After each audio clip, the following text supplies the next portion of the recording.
Hi, Jake and I again, and if you can see down here in the corner is Joey. I told you when I began this that I would talk about different things over the period of time. Well, today seems like I want to talk about friends and friendships. When you get as old as I am, you come across a lot of people. Some of them become associates, some of them become friends, but there are very few of them that become lifelong friends. In the beginning, your acquaintances are like ships passing in the night. Then you have some that go down and join you on the journey for a short period of time. And others join you for the entire trip. Joey's looking at his friend, his buddy Joey. You can hear Joey in the background shaking his head. And these two guys have become friends, even though they're brothers from different mothers. Joey will play with Jake, and Jake will play with Joey. And then they share their time with me sometimes. I think Jake wants to get down with Joey right now, so I'll let him join his friend. We'll continue our discussion. Well, you're not going to get down, buddy? There you go. There are few of your friends that become lifelong friends. And the interesting thing about them is they don't necessarily see you day by day, week by week, month by month, year by year. They're ones that join you for your trip through life and their trip through life for a period of time. Some of them last for 12 or 15 years, then you part. But when you reunite with them, you know that they're friends because they'll pick up a conversation just as if it was yesterday when you last saw them. In my life, I've had 4 such real close friends. One of them was, actually, interesting enough, maybe it's because of my career, they were all basically teachers with the exception of one. The first one I met while I was going to the University of Massachusetts. His name's Carl. Carl and I, he was a freshman and I was a sophomore. And we had a number of adventures together while we were in college. But then we parted. And about 8 or 9 years after we had parted, I was getting remarried. And the first person I thought of was Carl to be my best man. And even though he lived halfway across the country, actually 3/4 of the way across the country, he was living in Massachusetts while I was living in Alberta, Canada. Without hesitation, Carl hopped a train with a couple of his friends, came out, was my best man. Now I didn't see him, but on our honeymoon, my wife and I visited him.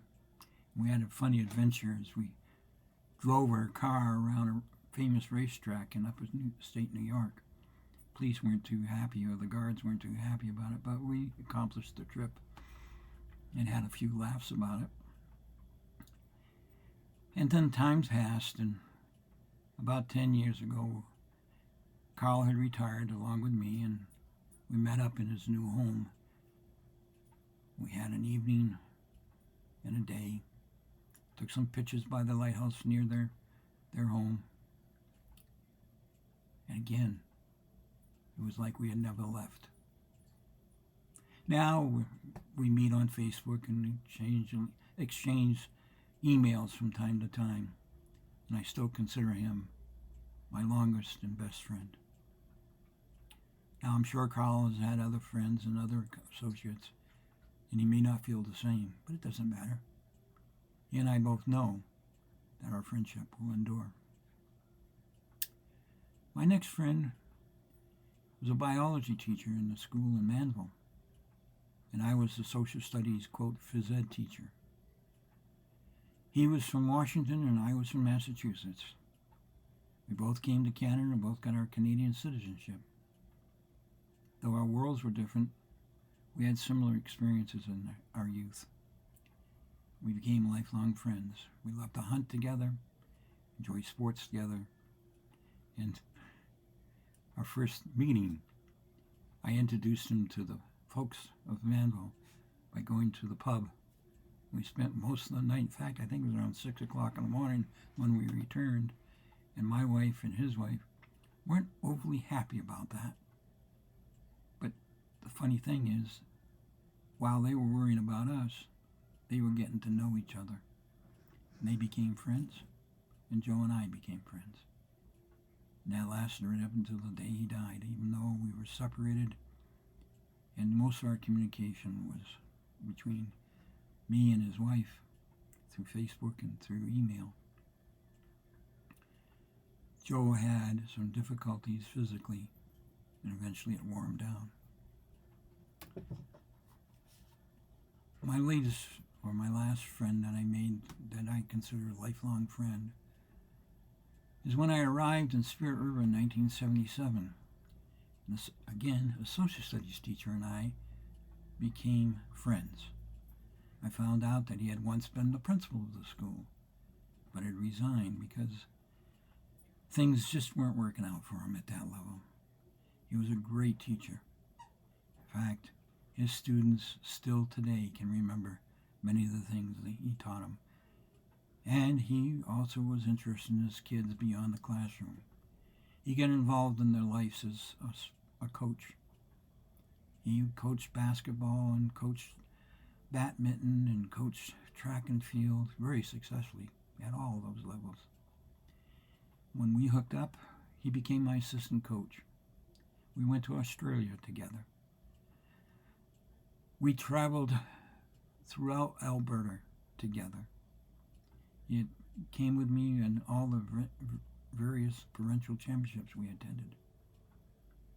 But he was also a good friend. His knowledge was supreme. He was only a year younger than me. He was born in 1942, and I in 1941. And he's one of the very rare teachers who began his career and ended his career at the same school. Kind of envy him on that. Tom was a lifelong friend. Now, I've had other equations. The other person that's been my lifelong friend has been my wife. We met in 1969, got married in 1970, and we're still together. She was my lover, the mother of my children, my wife, and now my best friend. Actually, she's been my best friend from the day I met her. Well, I'm lucky. I got to be 84 years old and counting. I still have my best friend. Unfortunately, 2 of the other 3 are no longer with us.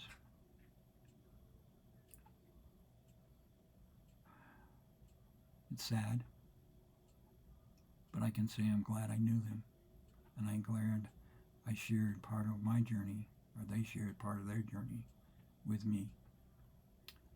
Well, don't mean to leave you on a sad note. Have a good day. The sun's coming out, and things should get better.